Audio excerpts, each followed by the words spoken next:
वाढोणा रामनाथ तालुका नांदगाव खंडेश्वर येथील आदिनाथ स्वामी दिगंबर जैन मंदिरात पर्युषण पर्वानिमित्ताने अभिषेक व पूजन सोहळा मोठ्या भक्तिभावात व उत्साहात पार पडला। सकाळपासूनच मंदिर परिसरात श्रद्धाळूंची गर्दी उसळली होती। मंगलध्वनी, मंत्रोच्चार आणि भक्तिमय वातावरणात मंदिरात धार्मिक विधी पार पडले। या सोहळ्यास समाजातील ज्येष्ठ नागरिक आणि मान्यवर उपस्थित होते। त्यामध्ये मदनराव आगरकर, प्रभाकर कस्तुरे, विकासभाऊ क्षीरसागर, सुधाकर क्षीरसागर, आदिनाथ बेलसरे, सुरेश क्षीरसागर, अमोल क्षीरसागर, महावीर क्षीरसागर, नील नस्करी, वसंतराव नस्करी, प्रकाश क्षीरसागर, रवी क्षीरसागर, कैलास क्षीरसागर, पवन आगरकर, पंकज आगरकर, आशिष आगरकर, ऋषभ कस्तुरे, रमेशराव कस्तुरे, अतुल कहाते, नितीन कहाते, हरीश आगरकर, दीपक थेरे आदी मान्यवरांचा सहभाग लक्षणीय ठरला।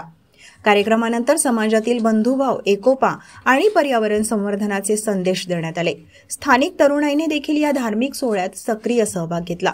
धार्मिक वातावरणात संपन्न झालेल्या या अभिषेक पूजनानंतर भगवंताचा प्रक्षाल करण्यात आला।